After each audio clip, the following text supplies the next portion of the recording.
things happen. And what then happens is that you in your brain make a picture out of it. We call it reality. Every one of us, and you also, create your own reality from second to second, every day, every week.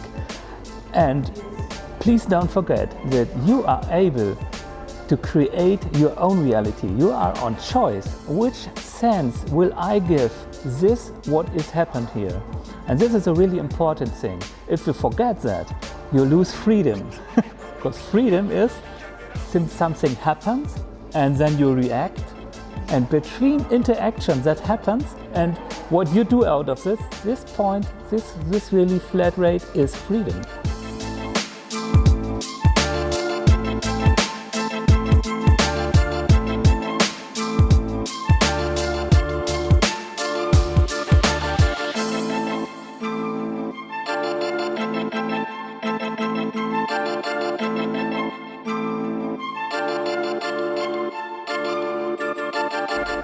Hello to Faces of Munich Inspiring Talks. Our goal with this show and this company is to introduce you to the people and idea that will actually help you to execute on your own dream.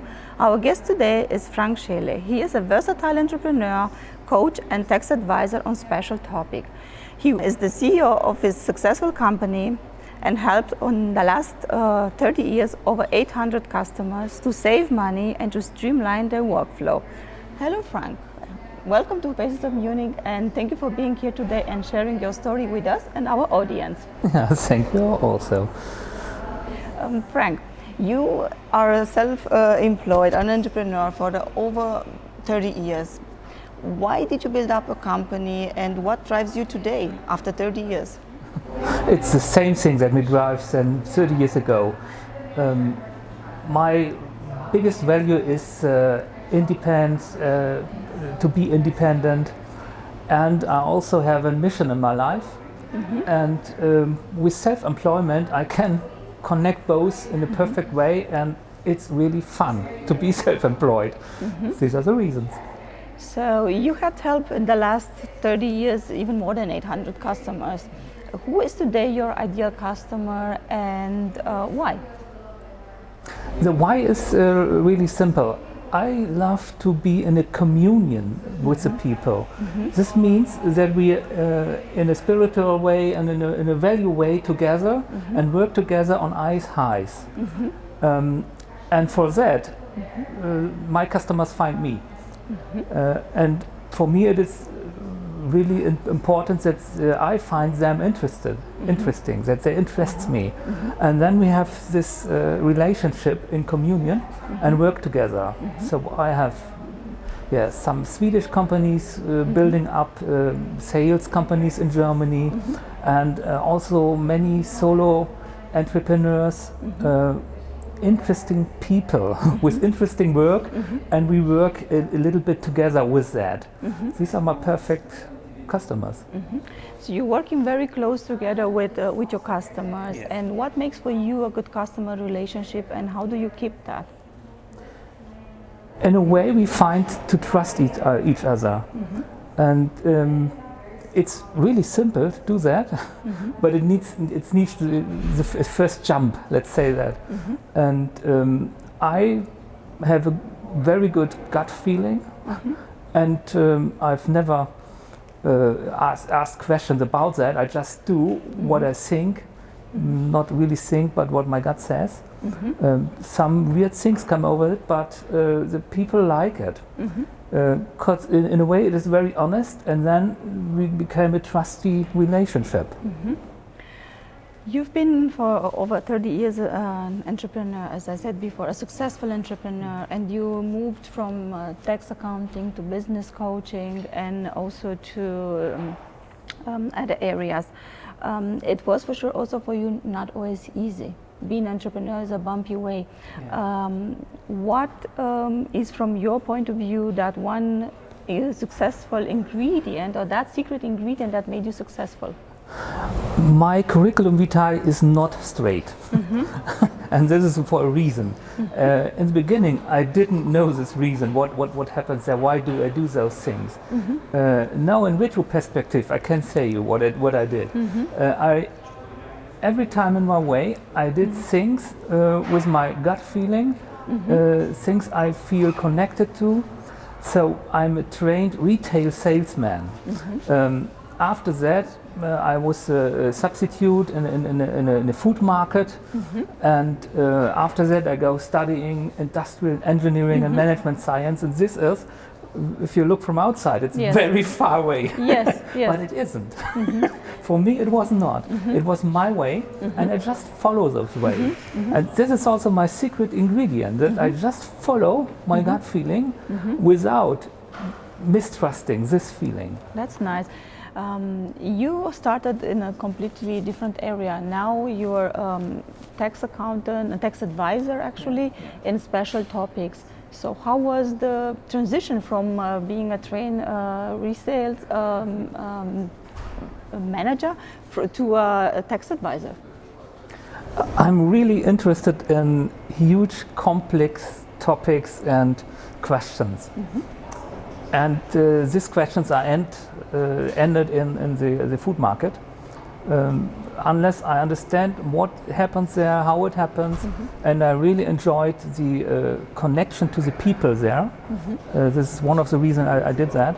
Then I said, okay, it's now I have to go some further steps, and I was not sure, is it electrotechnic I studied, or management science, or what it is. And during the study, I developed that I have fun with taxes.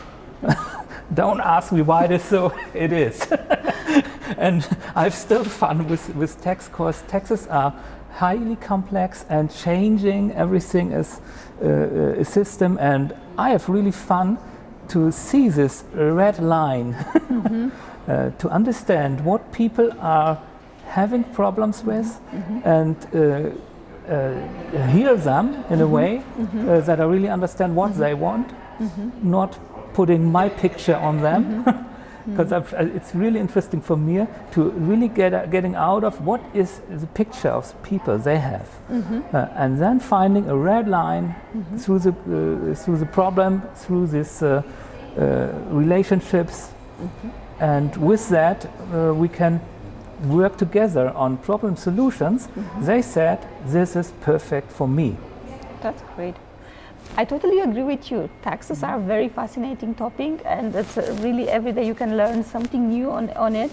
And what I want to ask is, what drives you now after so long, after 30 years? What drives you? In relation to taxes, it is that still the taxes have a big impact to the life of people. It's true. Yeah. And so if it have a big impact, you can provide good solutions. And by the way, people are paying for solutions and not for problems. Yes, that's true too. So it's very interesting to have big and huge problems to solve. Yeah, and I like big, huge problems to solve. And it's, but what drives me is this connection with highly complex written things in laws and the life of people.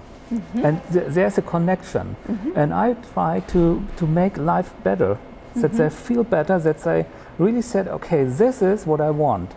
So my job is to translate this complex things into a speech and wording that the customer can take a decision, and he is sure that it's the right decision for him in this context.